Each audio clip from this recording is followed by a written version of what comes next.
All right, welcome everybody to this PRATI. It's really a conversation. Depends how you read the descriptor. Less of a webinar, but we don't really know how to describe it. I'm so excited and delighted to have here with us my friend and colleague in this work, Tiffany Sauls. My name is Jamie Harvie. I'm the Executive Director of PRATI. PRATI is an organization that I just realized is now 4 years old. And our vision is a world in which all beings, all people flourish and thrive in right relationship with the natural world. And our purpose is reconnecting to the sacred. And we describe that as self, community, nature, and spirit. And before we get going, I want to thank all of the people that provided a donation to help support our not-for-profit work.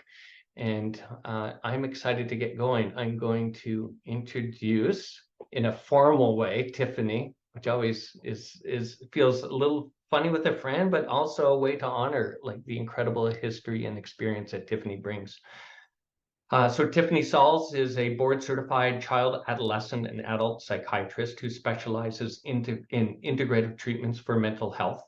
Originally from Atlanta, Georgia, she attended undergraduate at Davidson College in Davidson, North Carolina, and medical school at the Medical College of Georgia in Augusta, Georgia. She completed a residency in adult psychiatry, child adolescent psychiatry, pediatrics, and is a diplomate with the American Board of Integrative Holistic Medicine, ABIHM. Dr. Saul's research includes the use of wilderness therapy as a treatment modality for at-risk adolescents. She served on a healthcare providers advisory committee for Child and Nature Network and led a prescribing nature program for pediatricians across the U.S. It's just really incredible, Tiffany. She has also worked in both residential and outpatient settings with a continued focus on experiential and nature-based therapies. Her path to psychedelic medicine came from early curiosity about the healing potential of plants and nature. Dr. Sauls has completed training through MAPS to provide MDMA-assisted therapy. She's also trained in IFS, and I should probably say what she hasn't done. She is excited to bring psychedelic medicine combined with nature immersion both to the southeastern U.S. and to the forefront of psychiatry. She lives on the edge of the Pisgah National Forest, and I have some photos here with her husband, 2 children, and a menagerie of pets. She makes beautiful stained glass flowers and plays outdoors when she can. So welcome, Tiffany. And so this is really fun. So for the benefit of everyone, what we'll do, this isn't going to be a deep dive into the science of psychedelics and what the research is showing, but we can go there if we want to.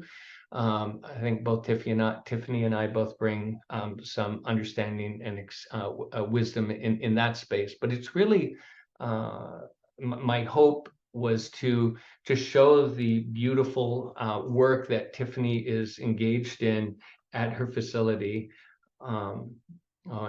Tiffany can't unmute, so we're going to unmute you. Thanks for texting me.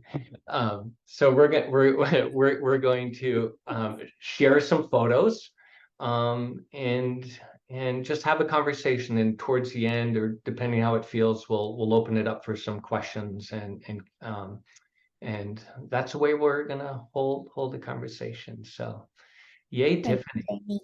And you had some bees. You had some bees in your office, right? You had to move downstairs. Yeah, yeah. Thank you for having me here, Jamie. And I apologize for all the bumping and thumping and screams, but there's 5 children upstairs, and I was supposed to be outside in my office, and I went out there, and there was like, I guess, a bee's nest, but I sat down, and it was just like, there's 1, 2, 3, and then like there were 6, and I was just like, oh my gosh, I can't, I can't stay out here. So now I'm in my basement, and there's a lot of chaos upstairs. So sorry about that. So Tiffany, often when I interview and have a conversation with a friend and colleague, I ask them 2 questions. One is, what are you most grateful for about being alive in the world at this time? And the other, what do you find challenging? And I was wondering if how that feels to be able to answer that. Yeah. What am I most grateful for being alive at this time? You know, I think I might have the same answer for both questions. And what is most challenging? My new business so Asheville Integrative Psychiatry I've had for 2 years. I feel incredibly grateful to have the opportunity to do the work I do and to bring together the folks that I can in this community. And to have the connections like with you, Jamie, through this work. So it just feels really rewarding, what I'm doing with my career and my life. And it's also incredibly challenging and exhausting some days. And I think, you know, just the amount of work and energy that it takes can be really exhausting. So finding the balance of I love it, but it's draining me. So there's need to find balance there. Yeah, my guess is you're not alone. It's feeling that centering and groundedness to be able to do what one loves, right? And not being overwhelmed with it.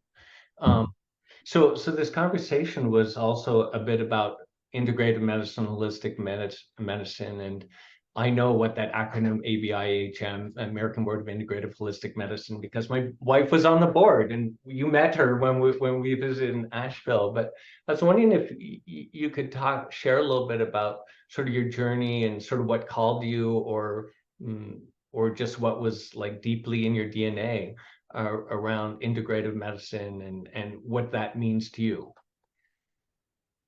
Yeah. Well, I guess that kind of goes way back to, you know, when I was a kid growing up in Atlanta. We spent a lot of time getting out of Atlanta and going on camping trips, and then we ended up with a second home up in the mountains in North Georgia, and I would spend just hours and days just out in the woods rerouting the creek and digging in the creek and building, and like that was my peaceful time to like reset. And that I still do that with my kids here. I love playing in the creek. But that just has always been a place for me to find peace and calm, and so going through, you know, undergrad and med school, residency, I was always drawn to nature as just a reset, regulating space. I found more, you know, spirituality there than I did in like a religious setting.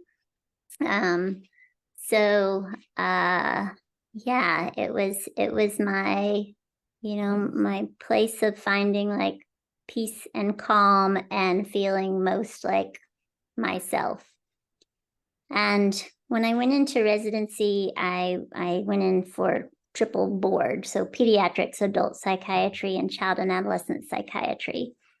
And I knew I was going to come out doing mostly child and adolescent psychiatry, and most of my training was around medications and the use of medications and therapeutic approaches. But I understood pretty quickly that I was going to have to look for, you know, how to integrate a more like holistic model, alternatives, maybe even looking at diet and nutrition and potentially supplements, time in nature, meditation, and then like other things like neurofeedback or acupuncture, you know. So I thought these are all modalities that I want to incorporate into my practice, but traditional psychiatry doesn't include those.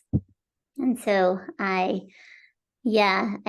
started actually right out of residency. It was my last year. I saw Richard Louv speak in Lexington, Kentucky. I was at UK. And I saw Richard Louv. I'd just read Last Child in the Woods, Saving Our Children from Nature Deficit Disorder. And he coined that term. And nature deficit disorder, kind of like attention deficit disorder, defining like the children who had difficulty in school and maybe couldn't pay attention or were hyperactive or suffered from anxiety or depression. And so these are the kids I'm treating, but he was looking at it through the lens of nature deficit. And so I connected with Richard like that last year of residency and was able to engage with the Children in Nature Network as a healthcare liaison. That was my role as a physician. And I moved to Oregon, also out of residency.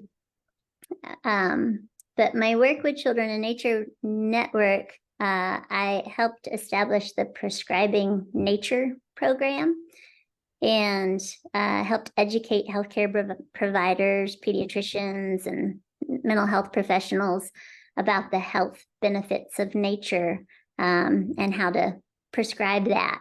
And we collaborated with like U.S. Fish and Wildlife to help get children outdoors, and actually wrote a prescription and said, here, take this to, this site and go, do these activities and let me know how it goes.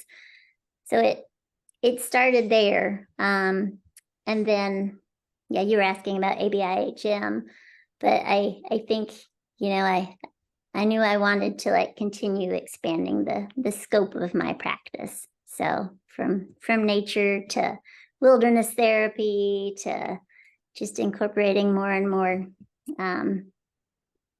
complementary and alternative modalities for my practice.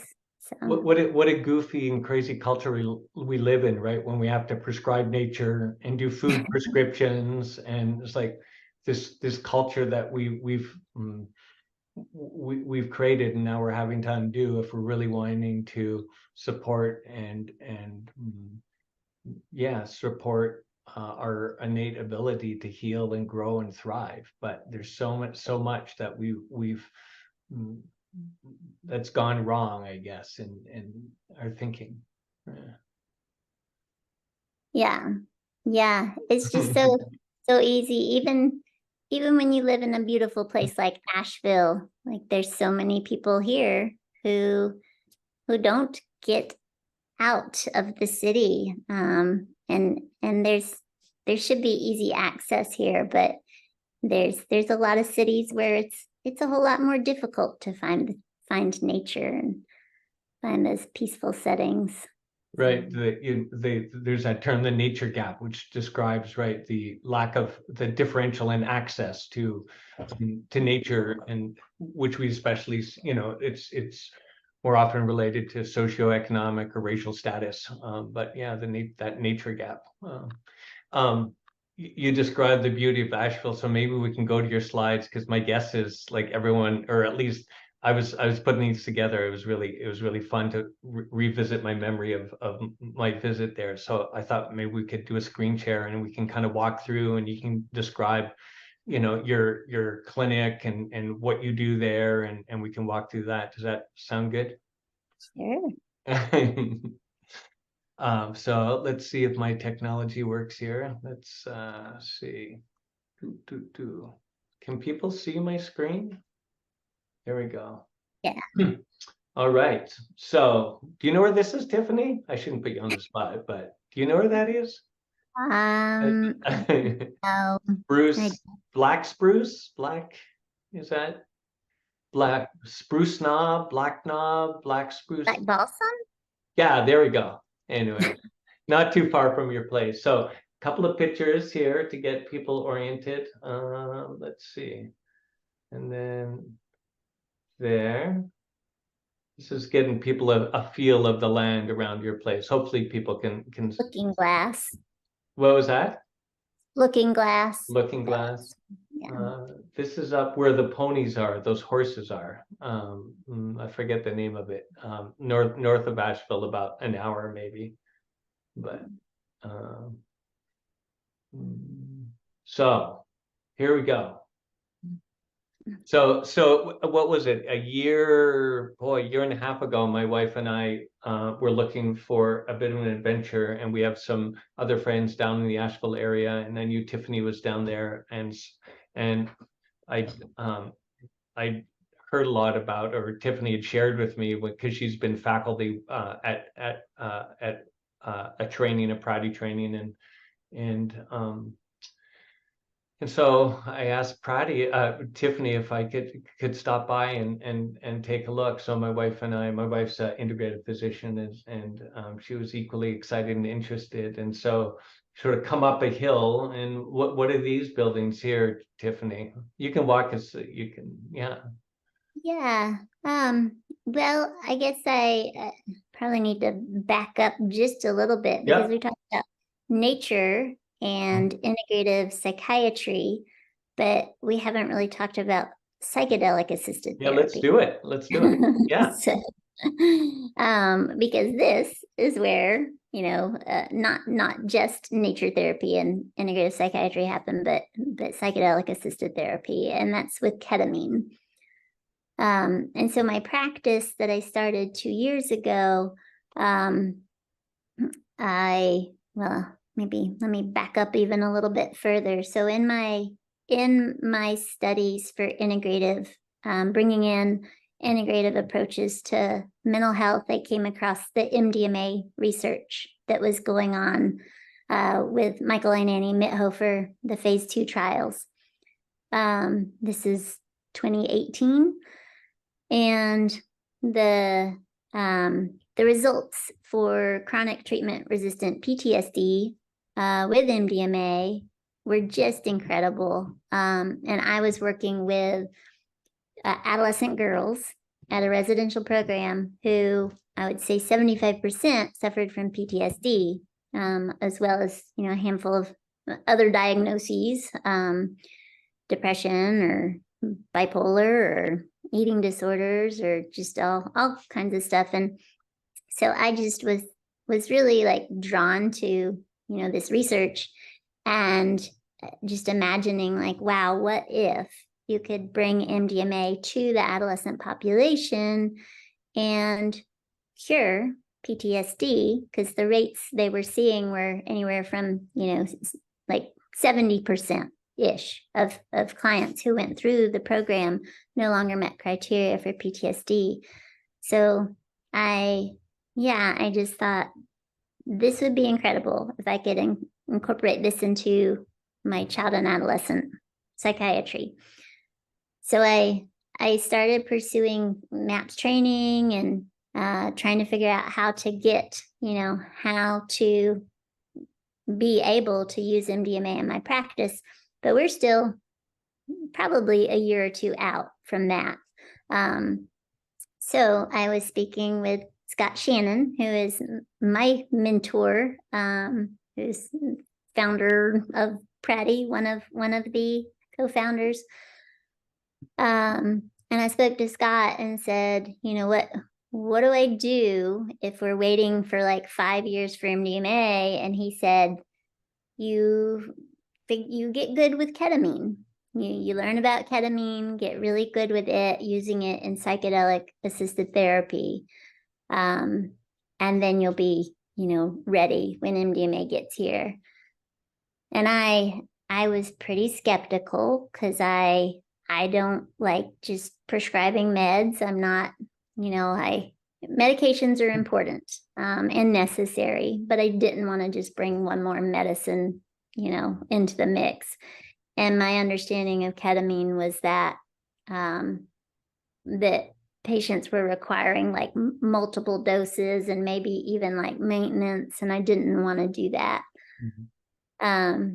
And so I did a lot of reading, a lot of research. I And I developed a program of ketamine-assisted therapy that was integrated in nature, that incorporated nature therapy as a big component of every step. And, started with an integrative mental health assessment. And so that's my practice. That's what we do at AIP. And so these sites are where we do a lot of our ketamine assisted psychotherapy in these little treatment spaces that are integrated into the landscape at our practice. So sorry for that very long. No, it's helpful. I think answer, but yeah. No, I think it's difficult because I do actually know your history and not everyone does. So thanks for filling in those blanks. I know Scott always talks about has reminded people how ketamine is like a beautiful training because for the other psychedelics, in the sense that while each of them are unique in their own special way and with their own gifts and are their own teachers, how one holds them is not that different. The length of time can be different from MDMA to psilocybin, but you're still trying to create this beautiful container, a sacred container. At least that's the philosophy that we hold at PRATI. And you're wanting to be thoughtful about set and setting. You're wanting to ensure that there's some integration, and so those flow across all the different medicines, really. But yeah, Scott's been really I don't want to use the word champion, but really thoughtful in thinking about how this work can move out, and has really been a leader in helping us think about CAP and its role and its beauty as a molecule. Yeah.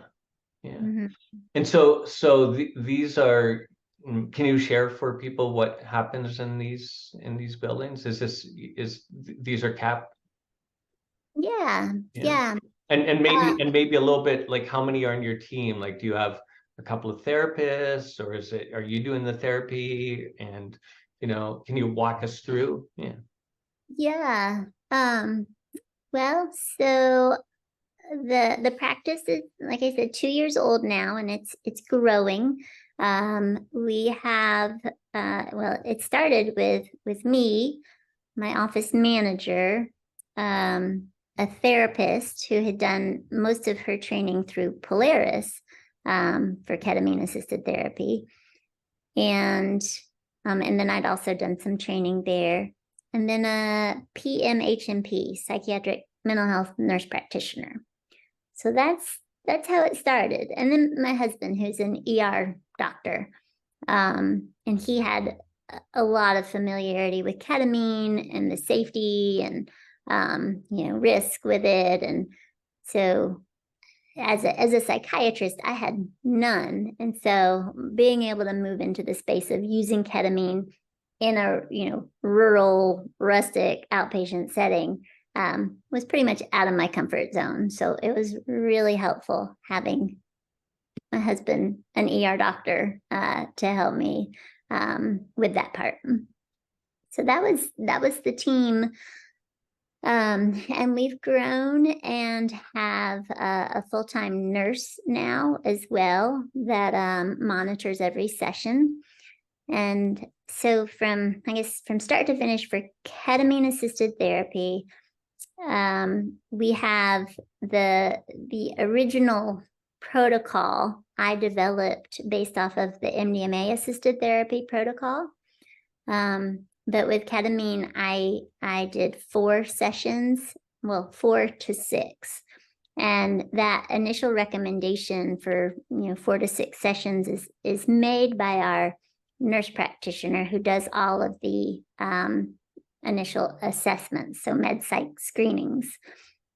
So we do a screening to look for any contraindications, any risk factors, to look at medications and see if we'll need to taper or hold medications before treatment, and just to assess if this person is appropriate.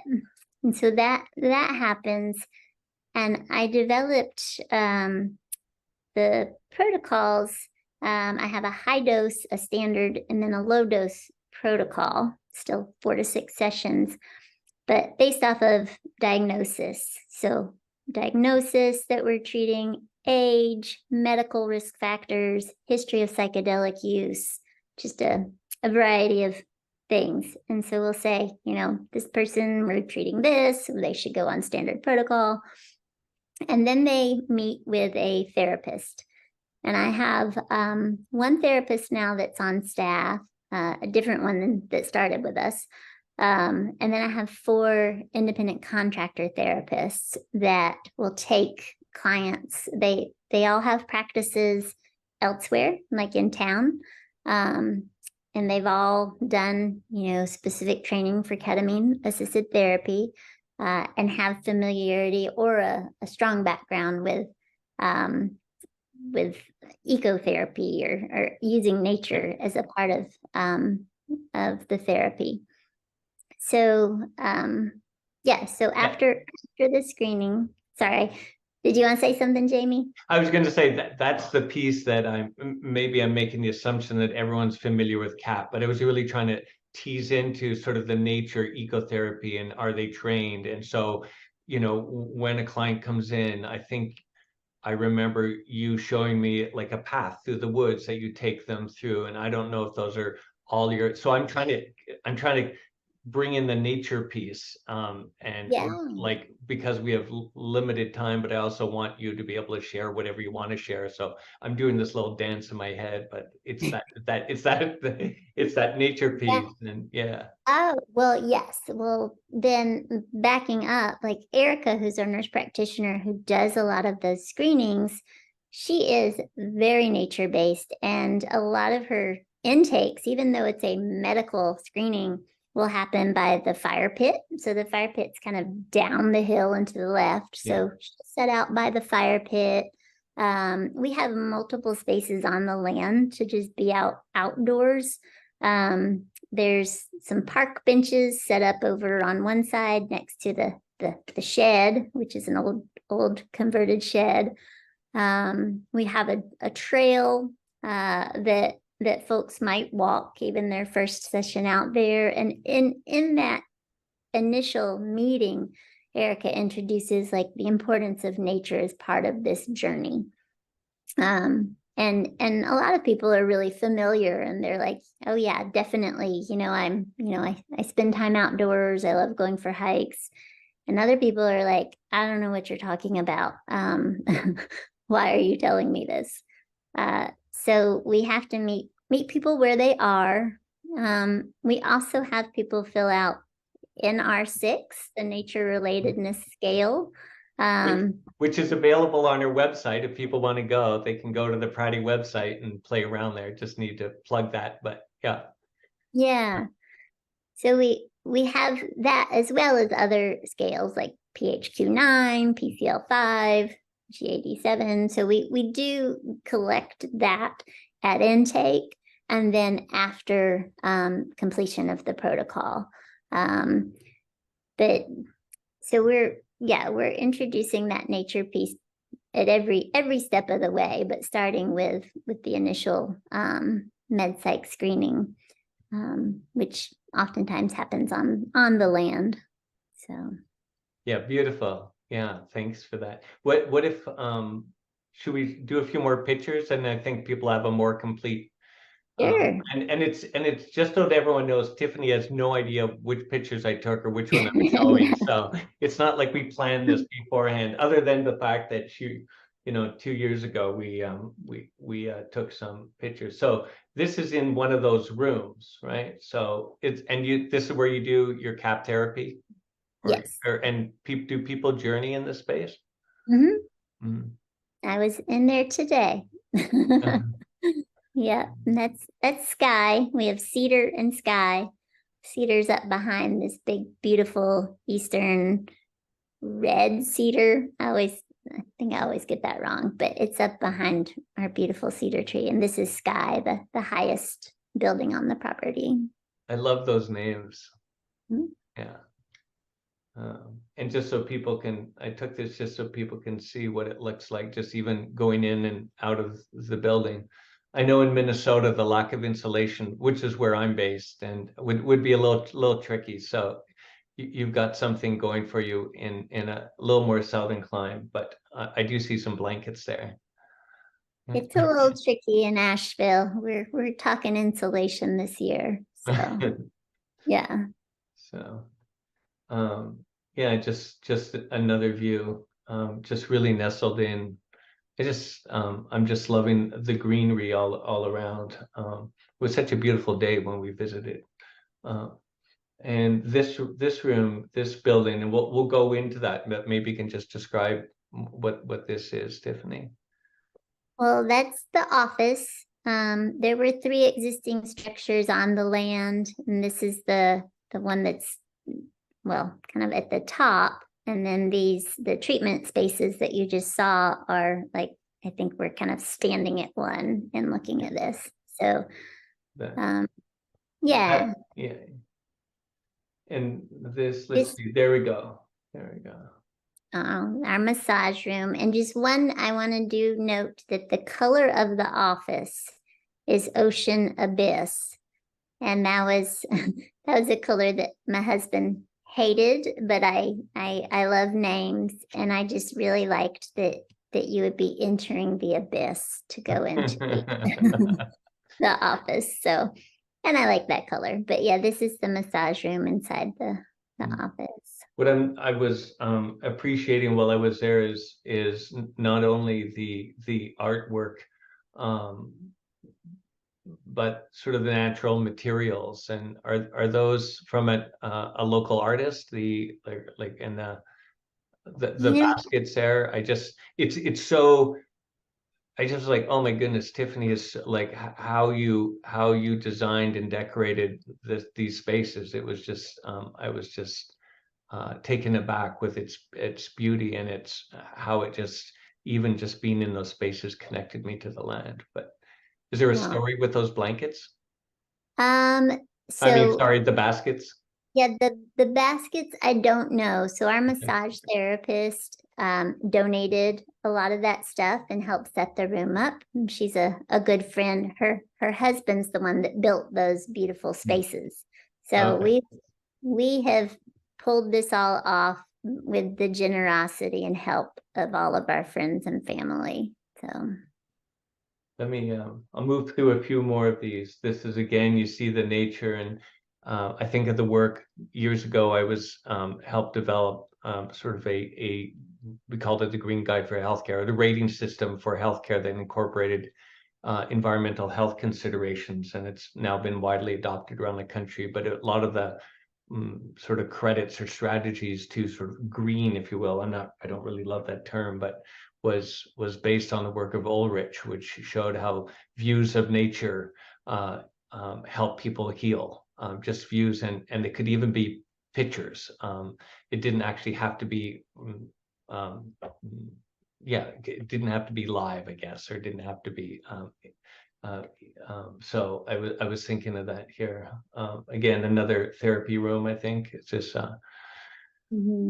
yeah.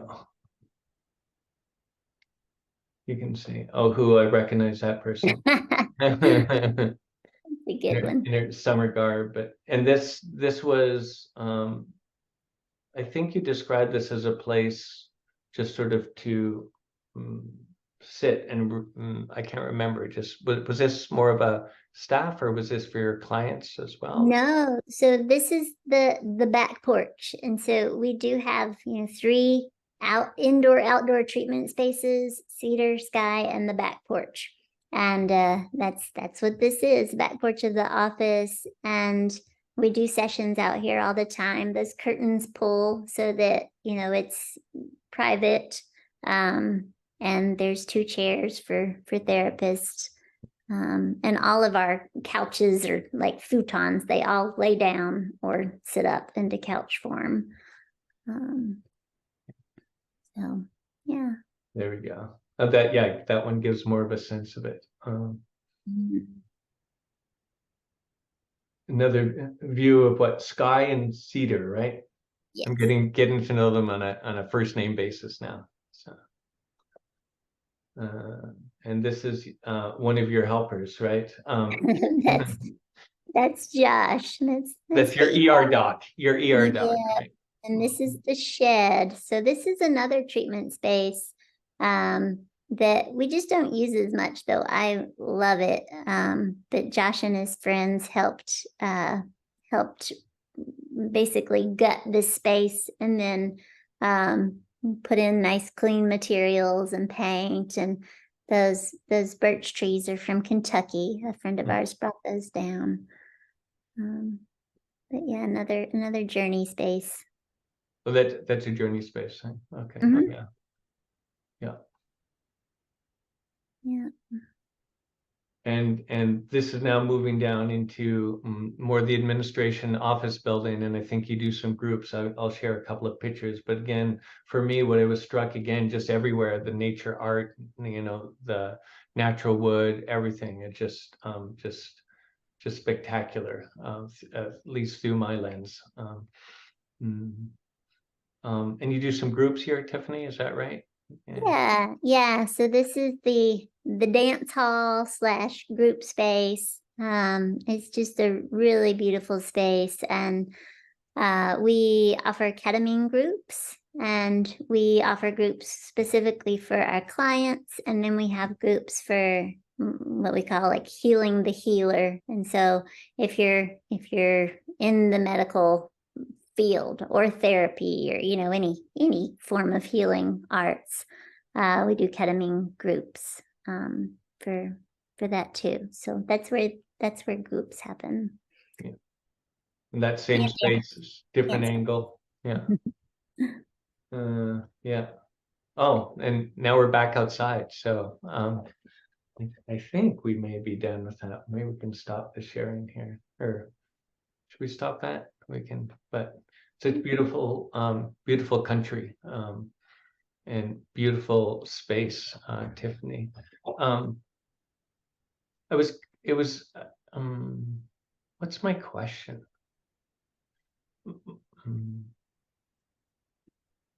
Oh, I have so many questions, but one is, and maybe we can open it up. We have 20 minutes soon.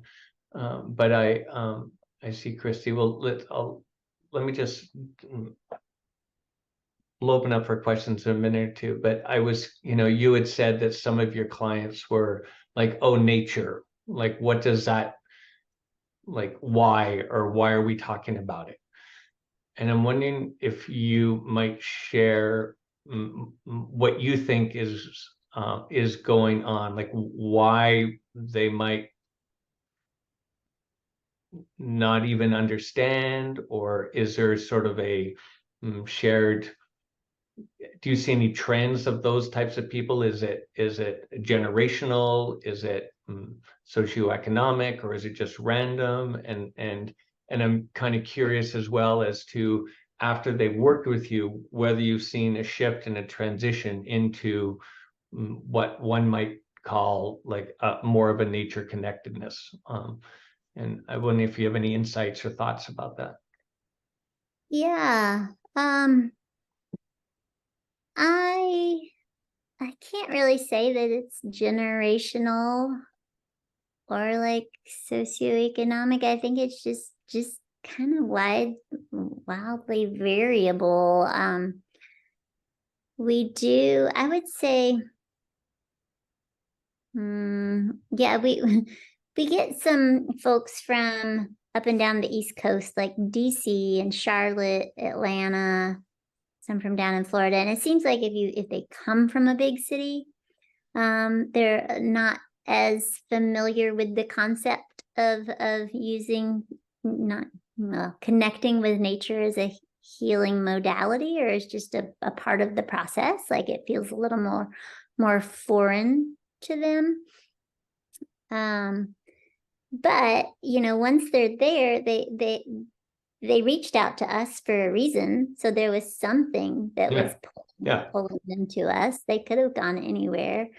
And so as you drive out to the practice, you're looking at the mountains and Mount Pisgah, and it's just really peaceful. And I think that, people begin to see, oh, wow, I feel like most of our clients who, once they're out there, they say, I really like coming out here. It just puts me in a different headspace or state of mind. And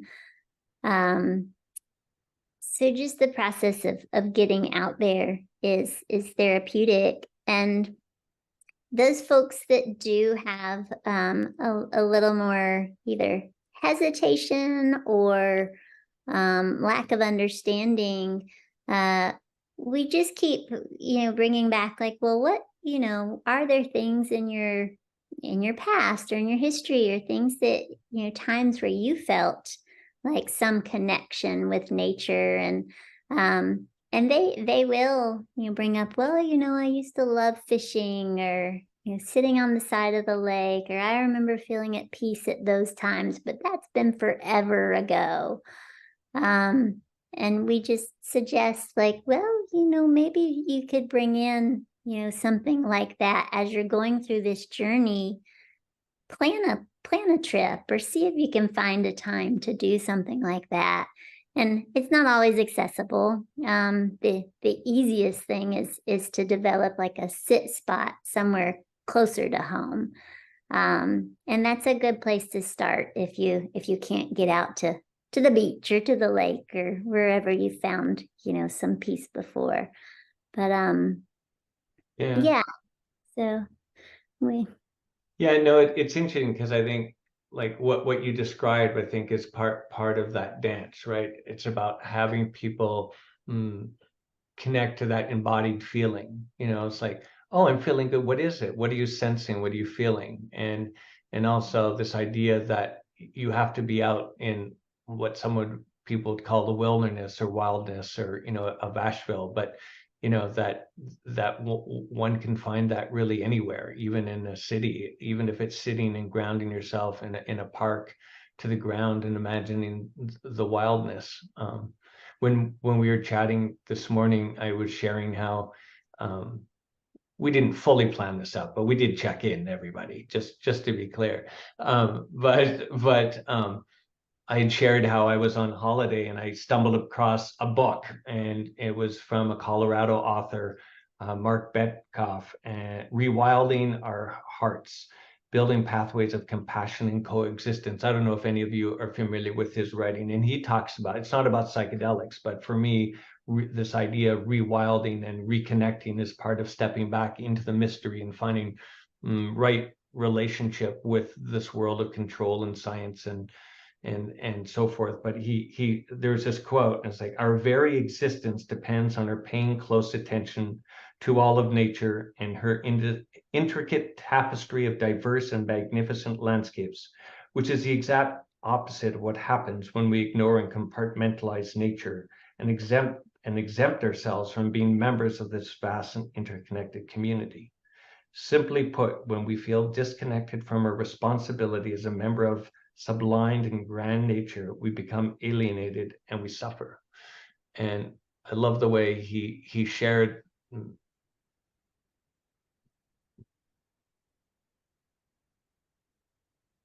this way of describing what I would say is wholeness, that we are part of the land, that we're woven in.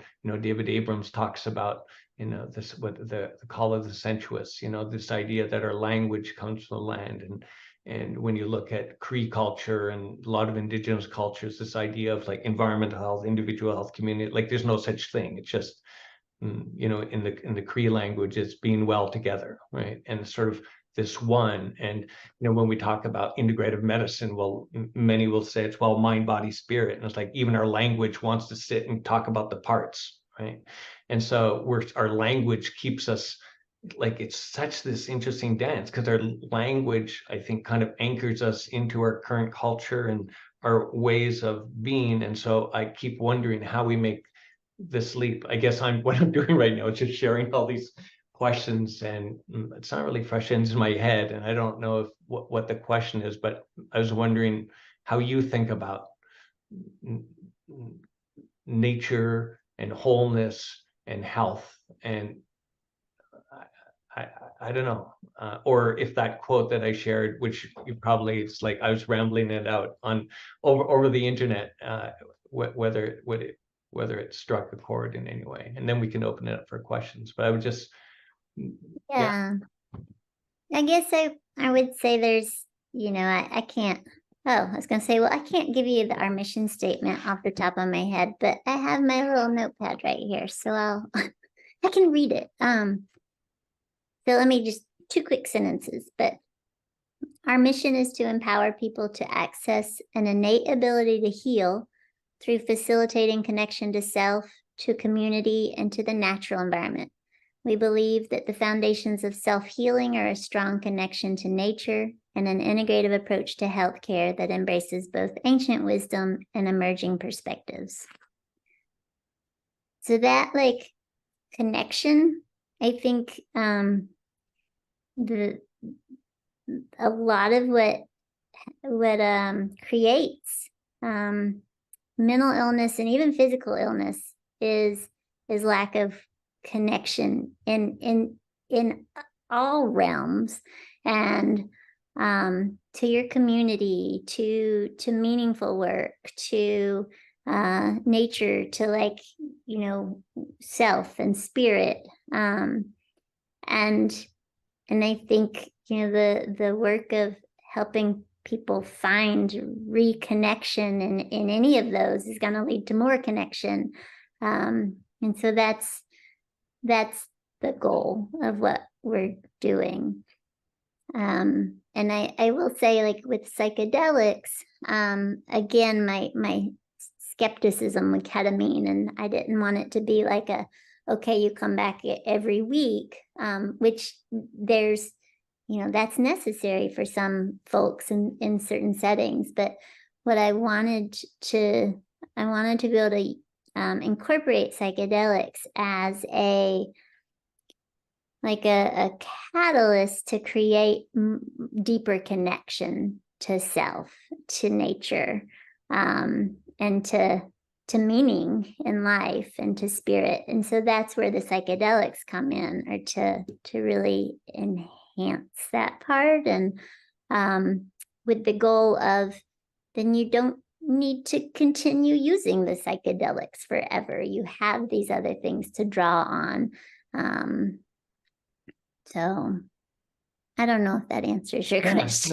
No, it does. It's, I think, why there's such resonance, and why it feels so joyful to have, that this is part of the PRATI community. And I think it's not only that, it's just, I think I would say it's actually deep in our DNA, because we all come from the earth, and we all come from living off the land many generations ago. And now I'm wishing we could all be together and open up in a big circle for an hour or so and sit. Wouldn't that be lovely, everyone? I think it would just be so delightful. I know Christy had her hand up, and depending on the size of the room, we don't often open the mics, but what if we're small enough, we can do that. So Christy, are you still up for a question, Christy? Or Yes, thank you so much. Tiffany, I'm really inspired by what you've put together here, and we're looking at creating our own retreat center here in British Columbia. And so a question I had for you, with your background in IFS, have you ever worked with families in a group setting? I have not, and that sounds really hard. But one of my goals is, when we can bring MDMA to adolescents, is to work with adolescents and parents, like adoptive parents, or parents where there has been some attachment damage. So I think that's a really valuable place to go. I haven't done it yet. Okay. Thank you. Thanks, Christy. We're actually within PRATI, we're having some small conversations about elevating sort of adolescence, young adult, that intersectionality between psychedelics and the trickiness with family systems, because as young, adolescents are becoming individuating, creating the vulnerable safe spaces and the sharing that some of these medicines invoke, and how do you navigate what that means in a family system where often people are, don't want to share, especially with their parents, right? And it's an interesting space, not even to mention all the different legalities and requirements of medical professionals to do reporting, and it gets crazy quickly, but it seems like it's an important place to start to explore. But I'd love to learn more, Christy, and if you want to connect in on some of these conversations, happy to plug you in if that's a specific interest. So anyone else with questions? Or yeah, Darcy, I'm going to unmute you here. Thanks. So I had two questions. One is age range and how young are some of the adolescents that you work with? And then the second one was if you had specific examples of sort of how you create this connection for people to nature, specifically like when you're using ketamine. I mean, I know, is it like they're in their journey and then when they get up, do you then go for a walk outside, or can you give a sense of like what that looks like, or maybe some examples of how you create that connection? Yeah. Thanks for those questions. So just for age range, the youngest person I've worked with so far with ketamine has been 16. And that I feel like I would be comfortable going younger, but it's really dependent on like how supportive the family is, the like maturity and engagement of the adolescent with the process. But yeah, we've had, with our 16, 17-year-olds, good results, good engagement, and some of them are, more mature than some 20-year-olds that approach us. So we just have to, decide on a case-by-case basis with those adolescents. But yeah, the nature piece, it's, that's also like, each therapist does that a little bit differently. But, it's introduced in that very first session, where Erica, she will start with sometimes with like a guided meditation to help just regulate the nervous system, and have people close their eyes and listen to sounds, the wind, the bugs, the, whatever it is that's going on around, the birds, smell things, feel the wind on your skin. So there's a kind of a sensory meditation incorporating, all the nature components around, and that's how it starts. Sometimes she'll introduce like an all walk in that first one, and people will take their shoes off, and that beginner's mind. So introducing that even as a part of like the psychedelic experience, but approaching our environment with that beginner's mind. And we also have a nature trail that Jamie, well, we didn't have the mailboxes then, but we have a trail that goes up, and then there's a bench at the top and it comes down. And we have 8 mailboxes, and each one's like a little kind of guided meditation for the hike, which is like you're about to embark on this journey, up this climb, you're going to the top. What's weighing you down? What do you need to let go of before you, proceed? And then each one's like a little, another step in the journey. And then, you get to the top and, you've accomplished this thing, and then coming back down, like, what do you want to take back with you, And so it's very shortened version, but we have our clients, do that walk at some point in their time out on the land with us. And that could be like a preparation session, that might take 20 minutes. And then they move on to like doing more preparation for their specific medicine journey. So yeah, there's preparation. We also introduce sit spots at home that they can do on a day-to-day basis. Or if one of their goals is to be more active, we, encourage them to go for a walk outdoors in nature. There's plenty of places to go around Asheville. Medicine sessions themselves, some of our therapists will have the clients do like a 5-minute sit spot on the land before they move into their medicine session. And then at the end, we also, may have them sit. We do, and then integration. So nature connection doesn't happen with medicine. So, that's medicine sessions are laying down, eye shades, earphones. So it's just, kind of sandwiched with that. And then there was one last thing I was going to say. Oh yeah, one other thing we have, and this is kind of cheesy, but at REI, I found these nature meditation cards, and they're really good. And so Amanda's our office manager. And when folks arrive for their appointment, we'll have them pull a card and then just go sit outside. And they're, it's any number of, finding metaphors in nature as far as, different meditations, some moving or not, and discovering metaphors in nature.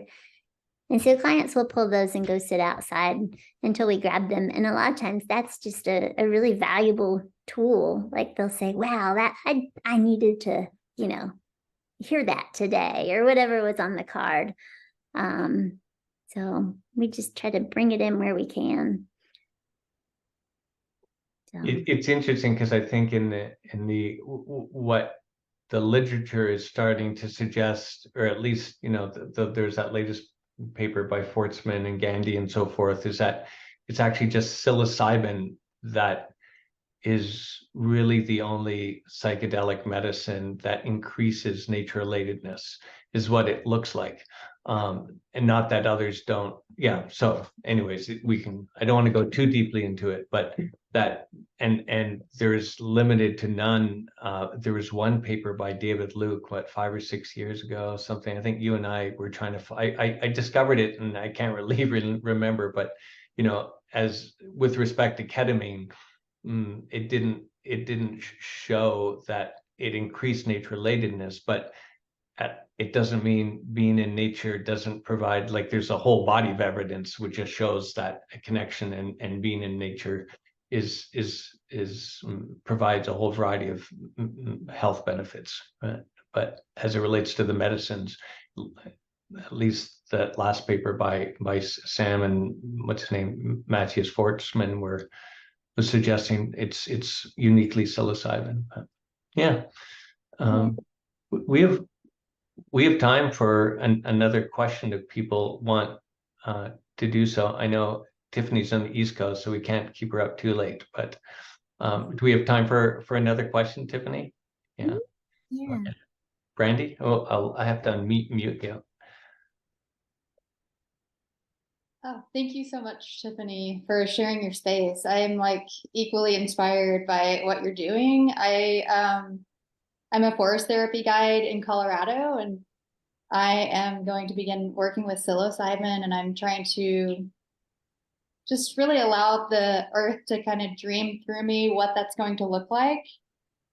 And this very much feels like in alignment in so many ways, and so many things you said tonight just really connected. I'm really interested to hear more about the spiritual piece. Are you bringing that into the conversation with your clients in some way, or how are you kind of integrating that into your work? Yeah. That's a good question. And I think it's, that's one of those subjects that, we ask about, like, what, do you consider yourself spiritual or religious? And is that, something that you call on as part of your healing journey or not. And not everyone does. Some people have a lot of like religious trauma and they're healing from that. And so they may not even know where this spirituality fits for them. So that's just such a unique to every person kind of thing. And not everyone finds spirituality with nature, and that's something I do, but I'm not gonna like assume that for anyone else. And so I think it's just a really personal choice. And so the way, and I'm not doing the ketamine therapy now. I was at the beginning, like 3 years ago, but I'm not doing it now. So the question that we have is, is spirituality or religion a part of your process? And if so, how can we support that for you? And how can we bring that in as part of your healing journey? But I can't just assume that it's nature. We can, we use nature as a tool for connection. And I even think of it as like healing attachment wounds, because if you develop a strong, secure attachment with nature, with the environment, with your therapist, with, that's healing in itself. But I guess I can't, I think everyone's spiritual journey is their own. So, yeah. Thanks, Tiffany, for that. We are, unless there's a really burning question, I think all of us could likely sit around for a while, except for time zones. But if there's not a burning question, is there a burning question? Otherwise, maybe we'll move to close. Let's move to close. Okay. Well. Thank you, Tiffany. Thank you, Tiffany, for sharing your heart and your passion and all that moves through you. I know I was touched when I first met your space, and when we met even before that. So and thank you everyone for showing up and being present and being part of this life journey as a crazy human on this. I shouldn't say crazy human, as a human on this journey, but we all are in our own right. So in this community of life. So it's beautiful to share this planet with you, and thanks for connecting in with PRATI. And we're going to be rolling out a lot more webinars and programming around nature-relatedness. So if you're not in our mailing list, we'd invite you to connect in and sort of join in building awareness and awareness and curiosity around nature and connection and into the bigger life force that connects all life. So thank you, everyone. Have a good night. Okay.